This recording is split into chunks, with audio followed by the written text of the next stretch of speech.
Singapore. After decades of hostilities, the United States and North Korea are ready to write a new chapter in their relations, U.S. President Donald Trump said on Tuesday, June 12, at the end of a landmark summit which saw the reclusive state's leader commit to a complete denuclearization of the Korean peninsula. North Korea has the potential to be a great place, Mr. Trump said, adding that there is no limit to what the country can achieve when it gives up its nuclear weapons and embraces commerce.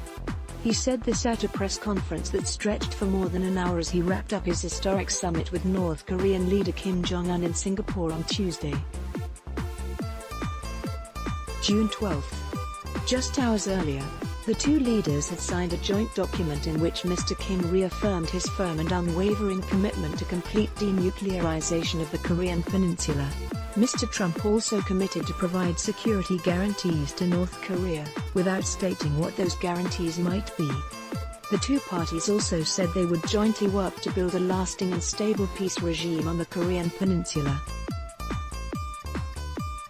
Mr. Trump said his talks with Mr. Kim were honest, direct and productive. "We are prepared to start a new history and we are ready to write a new chapter between our nations," he said. The U.S. president said that Tuesday was the start of an arduous process but that peace is always worth the effort. "Anyone can make war but only the most courageous can make peace. The current state of affairs cannot endure forever," he added. The North Korean leader, he added, has an opportunity like no other to be remembered as the leader who ushered in a glorious new era of security and prosperity for his people.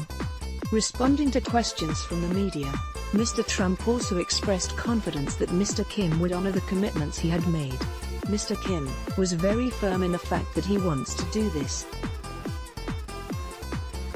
"I think he might want to do this as much or even more than me as they see a very bright future for North Korea," he said. "We signed a very comprehensive document today and I believe he's going to live up to that document. When he lands, I think he will start that process right away. We have a great team. I think he wants to get it done." Mr. Trump said during the signing ceremony that he and Mr. Kim had developed a special bond. Earlier in the day, the two leaders walked across the aisles towards each other at the Capella Hotel in Singapore's Sentosa Island and shook hands as the world watched.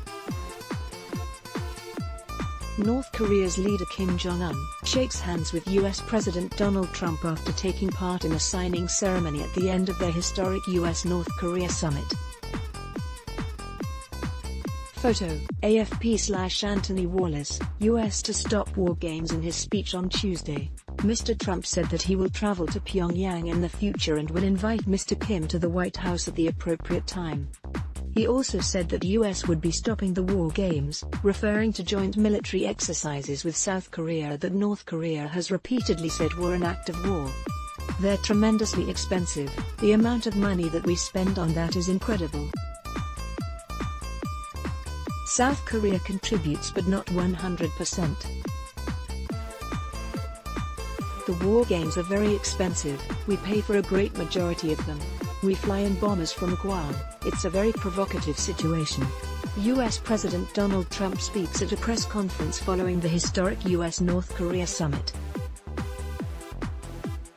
Photo, AFP/Saul Loeb.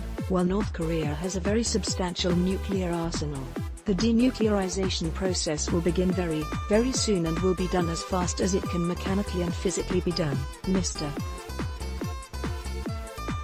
Trump said in response to questions.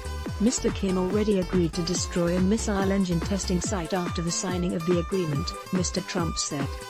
"Scientifically you have to wait certain periods of time," he stated. Despite that, once you start the process it means it's pretty much over. Asked by Channel News Asia about the cost of denuclearization, Mr. Trump said he thinks South Korea and Japan will help very greatly in North Korea's development. Mr. Trump added, "We won't have to help them." The U.S. president also said that the difference between the document signed with Mr. Kim and previous agreements signed between U.S. leaders and North Korea was that it was very important to the current administration. The other groups, Maybe it wasn't a priority, and it would have been easier back then. I'm not just blaming President Obama, this goes back 25 years. It should have happened. The sanctions the US has imposed on North Korea will remain, but Mr. Trump said that he looks forward to removing them. The sanctions will come off when we are sure that the nukes are no longer a factor. They'll come off when we know we're down the road, where it's not going to happen, nothing's going to happen. Further talks in the pipeline?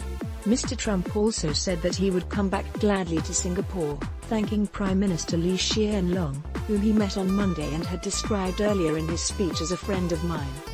Your Prime Minister was fantastic. He's done a great job. He was really welcoming.